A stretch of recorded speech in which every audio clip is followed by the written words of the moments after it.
Ya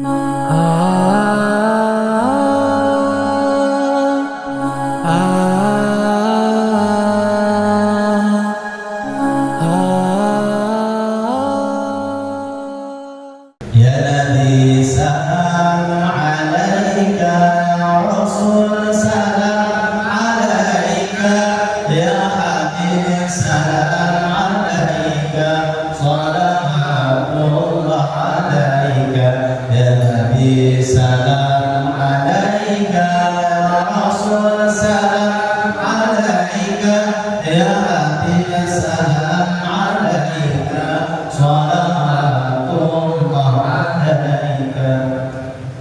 An Ibnu Mas'ud an Nabi sallallahu alaihi wasallam, ala ukhbirukum biman tuharrimu alaihi nar.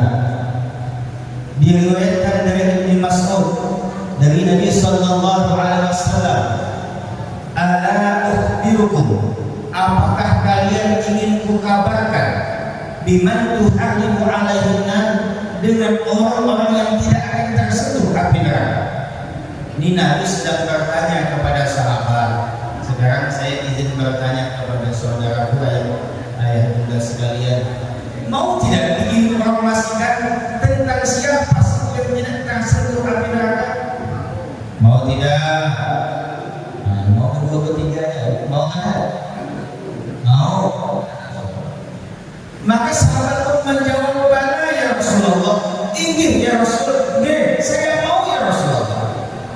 Kemudian kata Rasul, ala kulli hayyin wa layyin wa qaribin wa sahih. Mereka yang dengan karakter hayyin, layyin, qaribin dan sahih, mereka inilah yang tidak akan tersentuh neraka. Lalu siapa hayyin, siapa layyin, siapa qaribin dan siapa sahih? Yang pertama hayyin. Apa maknanya? Hayyin adalah orang yang hidupnya suka damai, ya, tidak suka mencari perkara, tidak suka buat masalah. Kalau kemudian bisa dicari jalan damai, damai saja. Ini bukan berarti bila dia di jalan damai jalan kita tidak perkara. Tapi ini lain kisahnya. Kemudian ciri hayyin ini jiwanya tenang, hidupnya suka damai, jiwanya tenang, tidak gampang panik, tidak gampang marah. Ada juga yang bergeser besar mulutnya sedikit marahnya saja, sedikit marah, sedikit marah itu banyak kan? Maka karakter hayyin ini dia senang dengan kedamaian, jiwanya tenang. Umpama dia sedang duduk senggol orang gak sengaja nyenggol dia, santai saja. Tapi kalau jiwa yang memang pemarah, jiwanya gak stabil, orang tinjau sedikit, apa itu? Alahkah? Dimana-mana mata? Ini menunjukkan jiwanya tidak tenang. Jiwa yang tenang itu santai. Dia tidak gampang panik, dia tidak gampang emosi. Sesuatu yang bisa diselesaikan. Tidak perlu kemudian memperbesar masalah. Maka hayyin ini cirinya jiwanya tenang. Yang kedua, layyin. Layyin itu lemah lembut. Apa yang lemah lembut? Tutur katanya. Tapi bukan berarti karena tutur kata lemah lembut kalau kita laki-laki jadi lembut juga. Kemana kita? Jadi itu lain biasa lah, lain perkara. Lemah lembut ini tutur katanya penuh dengan sopan santun, tidak kasar, sikapnya ramah. Pokoknya siapapun yang berjumpa dia nyaman. Kenapa? Karena ramah. Tutur katanya lembut, penuh kesantunan. Kepada yang tua penuh dengan hormat, kepada yang muda penuh dengan kasih sayang, kepada yang lemah dia melindungi. Tidak kemudian menggunakan kelebihannya, kekuatannya untuk menindas orang lain, tidak. Maka karakter layyin lembut ini dia juga tidak tebak pilih. Udah lemah lembut Ustaz.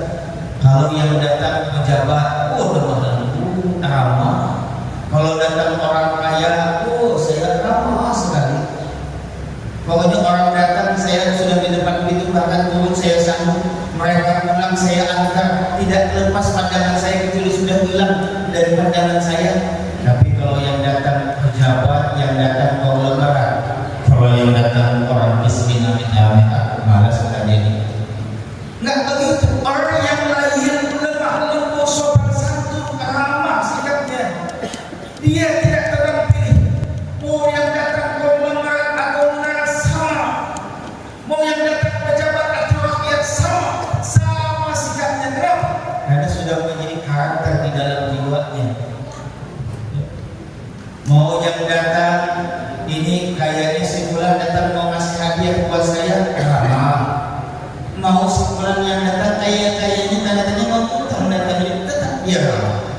Masalah dia pinjamin atau tidak pinjamin itu urusan nomor dua. Yang penting tetap bersikap ramah.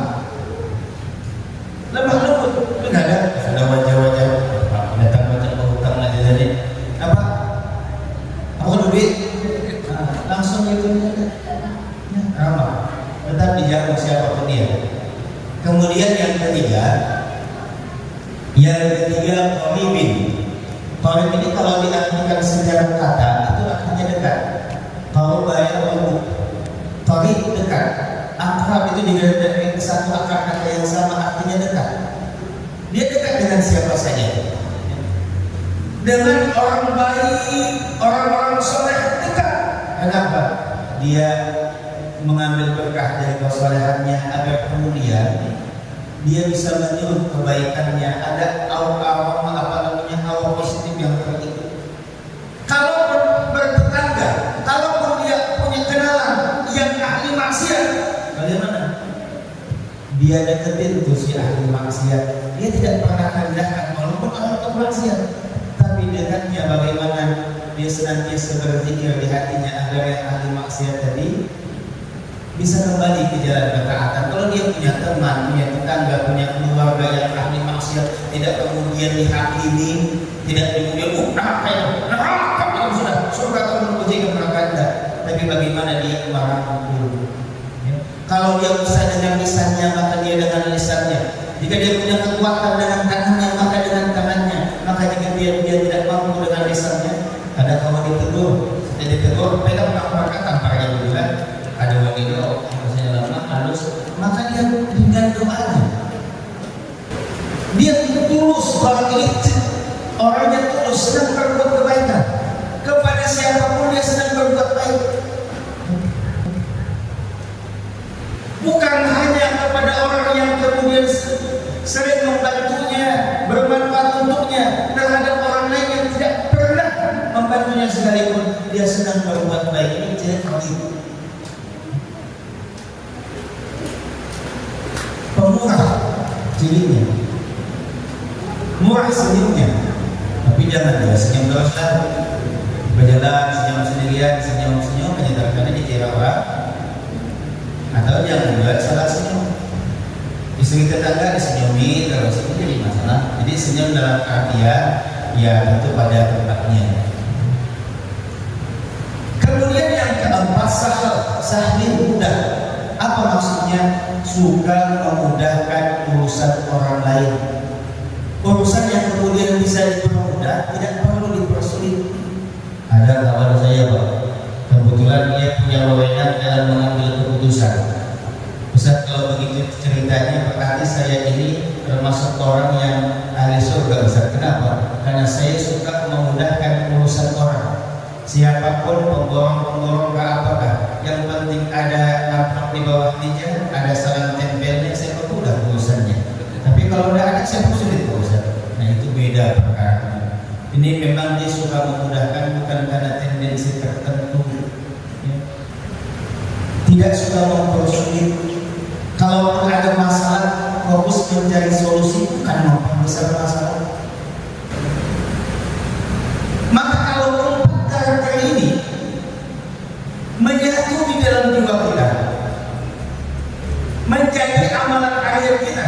Ini yang kemudian disebut oleh Rasulullah, biman tuharrimu alaina, yang diharapkan dari neraka, tidak tersentuh neraka.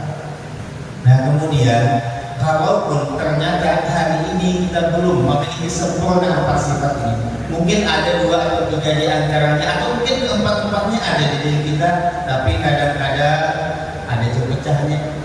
Kita suka mempermudah, kalau lagi hati kita bahagia, duit kita banyak, mempermudah urusan orang lain. Aman kita urusan lagi pusing, diurukan duit ada misalnya, kepala sakit, wah ini sudah lain. Ternyata sifat itu boleh jadi keempat-empatnya ada, tapi jauh masih daripada kesempurnaan. Maka mari dari hari ini kita niatkan bagaimana 4 sifat tadi menjadi karakter di dalam diri kita. Saya ulang lagi, pertama, hayyin, berjiwa tenang, hidupnya suka damai. Ketiga, lain, lembut tutur katanya, penuh dengan sopan santun, ramah sikapnya. Ketiga, qaribin, tulus, sedang membantu orang sehingga dia dekat dengan siapa saja. Yang keempat, sahlin, mudah, suka memudahkan urusan orang lain. Nah, kira-kira kalau kita mau mengamalkan ini, kita tes dulu mengamalkan ini yang jangan sampai kecolongan. Dari malam ini kita misalnya latihan mengamalkan ini, kira-kira berapa lama kita mau bertahan? Setahun kada pecah, maksudnya semuanya sempurna aja bisa kira-kira. Ini kira-kira dulu. Assalamualaikum. Kalau asal bisa 1 tahun, ragu 4 bulan kira-kira bisa. Ya, bisa. Maka ini harus dilatih. Umpama dari malam ini kita targetkan sebulan ke depan, bagaimana 4 sifat ini kita amalkan setiap hari. Ternyata 1 bulan berhasil. Masuk di bulan kedua ternyata pecah. Tadi kita tidak gampang panik, tidak gampang marah. Kenapa hari itu? Pas lagi kehilangan duit, habis duit. Kemudian tuntutan anak banyak, istri ngomel-ngomel misalnya, yang sebulanan sudah jiwa kita tenang, ada masa sedikit kita mengalaminya damai, hari itu keluar emosi kita. Kenapa? Kebetulan diuji dengan tekanan hidup dari berbagai sisi. Ketika pecahnya kedamaian dan ketenangan jiwa kita yang sudah terlatih ternyata gagal pada hari itu, apakah kita gagal? Assalamualaikum. Apakah berarti kita gagal? Tidak, wahai saudara yang dirahmati Allah. Dalam proses membentuk karakter, dalam proses membentuk akhlak, dalam proses menjadikan itu mendarah daging, menyatu dalam perkata kita, menyatu dalam pikiran kita, menyatu dalam tingkah laku kita, tidak semudah bimusalah bin abrakadabra. Ketika mungkin kita melatihnya, ada saatnya maksud dada dalam banyak tuh anak arah tapi ditahan, ditahan. Ingat bahwa kita sedang ingin mengamalkan bagaimana karakter akhlak yang diajarkan Rasulullah, yang kata Rasul tuharimu alaihin nar, diharapkan padanya neraka. Kalau ternyata sekali pecah, sebulan sudah bagus, bukan berarti kita gagal sepenuhnya, tetapi Allah menginginkan kita melibatkannya. Maksudnya bagaimana?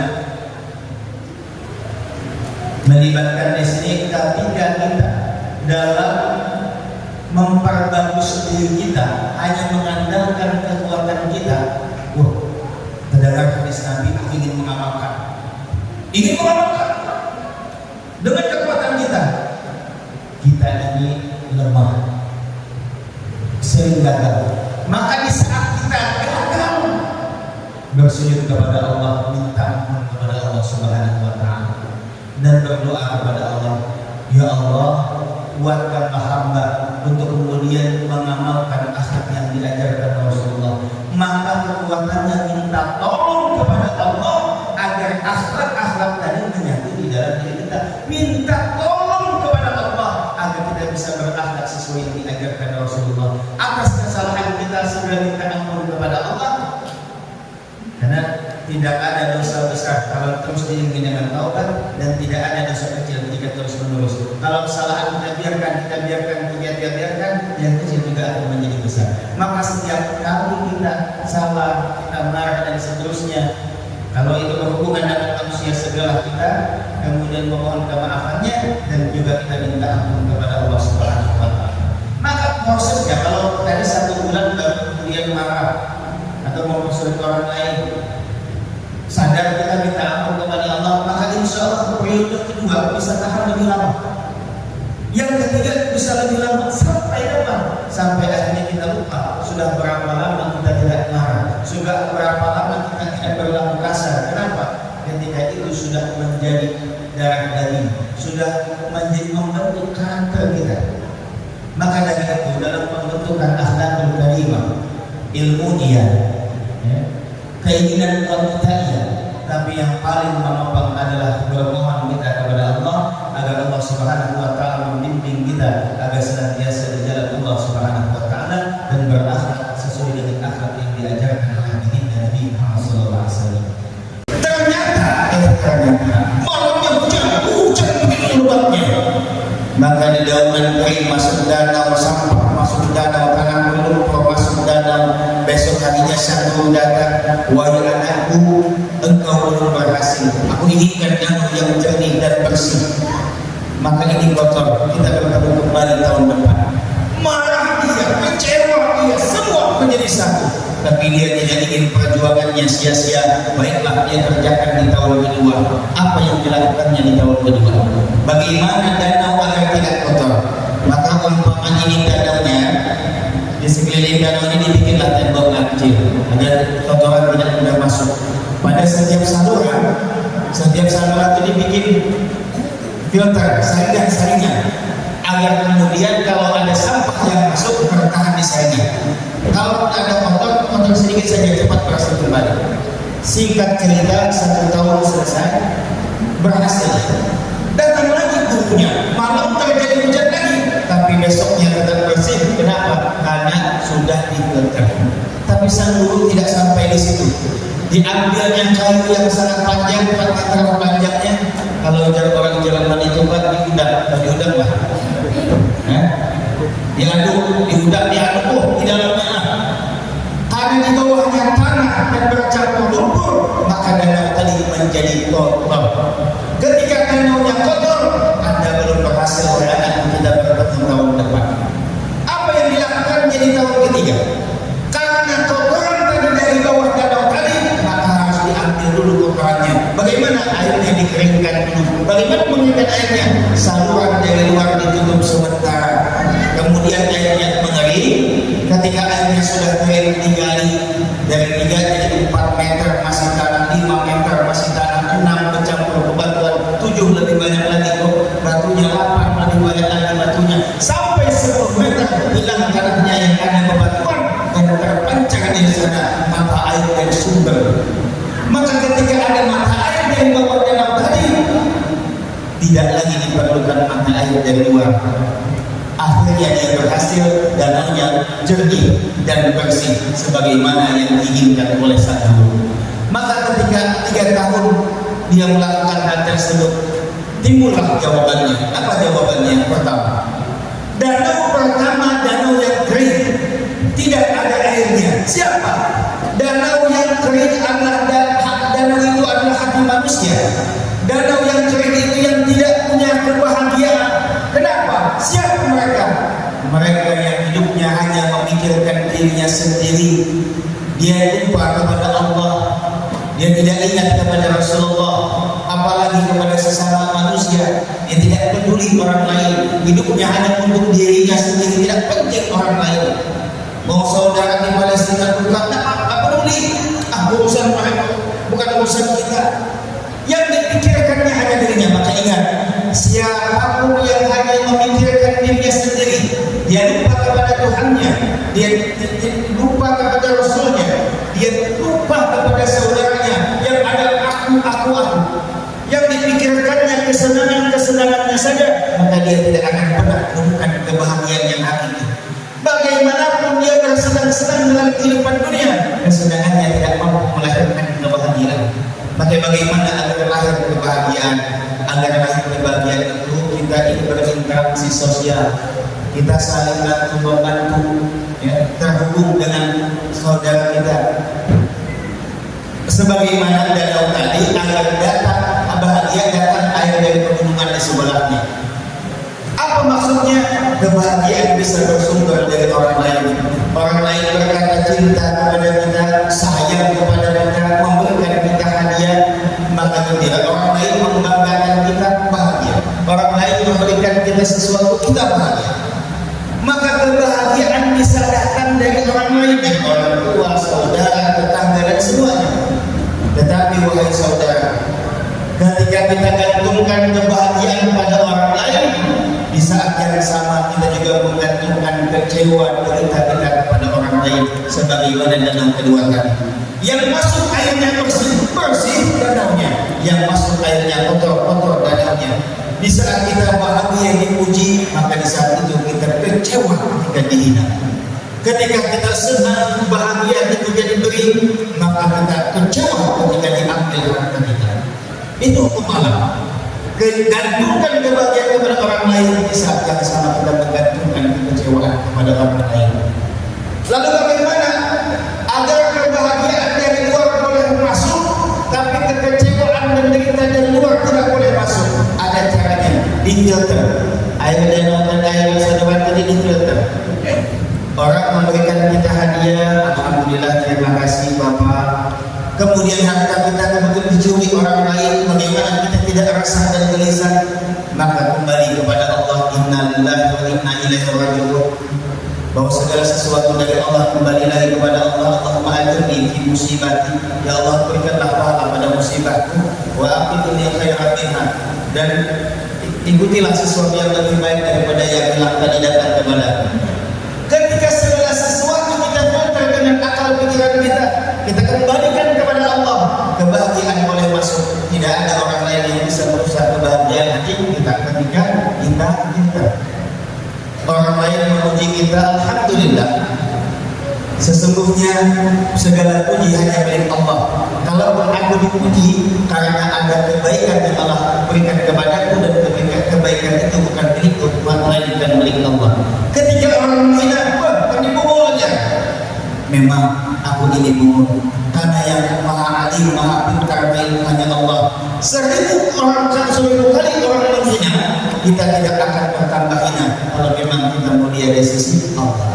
Itu hanya contoh bagaimana kita memfilter segala sesuatu yang boleh jadi merusak kebahagiaan kita. Terkait dengan materi tadi, ya saya kira sangat baik, karena itu akan mencerahkan kita, mengingatkan kembali dengan hari akhirat, sehingga insya Allah jamaah akan sedikit tercerahkan dengan ceramah tadi, apalagi terkait dengan masalah surga.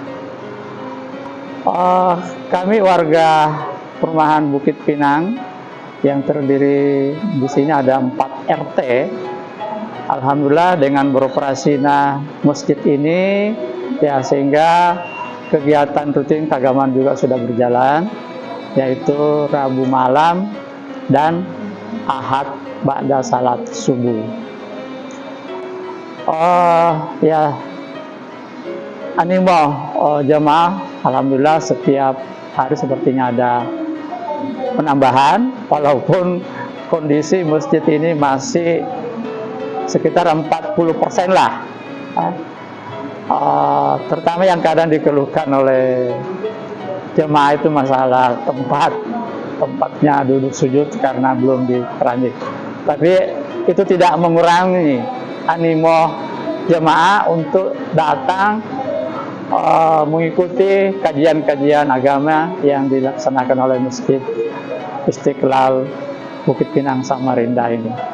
Harapan kami selaku pengurus, mudah-mudahan masyarakat tetap animonya tetap ada. Bahkan kalau bisa kita berharap bukan hanya masyarakat di sekitar masjid ini, tapi juga dari luar, artinya dari luar perumahan ini. Kita berharap seperti itu, karena ini momen-momen yang penting untuk pencerahan. Bismillahirrahmanirrahim. Alhamdulillah dan alhamdulillah saya bersyukur kepada Allah Subhanahu wa taala. Sekalipun Masjid Istiqlal ini tergolong baru, namun alhamdulillah antusias jamaah cukup baik. Maka istiqomahlah dan terus tingkatkan, saling mengajak kepada jalan kebaikan. Bahwa yang hari ini mungkin lebih kurang 50 orang yang hadir, berjamaah di masjid, ikut pengajian, maka yang 50 ini kalau mengajak satu orang saja, maka akan menjadi 100 orang.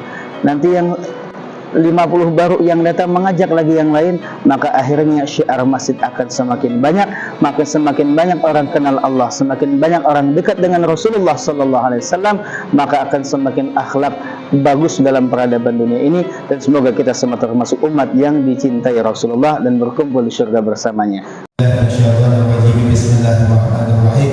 Alhamdulillahirabbil alamin arrahmanir rahim maliki yaumiddin. Iyyaka na'budu wa iyyaka nasta'in ihdinas siratal mustaqim siratal ladzina an'amta 'alaihim ghairil maghdubi 'alaihim waladdallin. Amin. Amin ya rabbal alamin. Bismillahirrahmanirrahim. Alhamdulillahirabbil alamin sallallahu ala sayyidina maulana Muhammad wa ala alihi wa sahbihi ajma'in. Allahumma inna nas'aluka mutaba'atan nabiyyika Muhammad sallallahu alaihi wasallam awwalan wa akhiran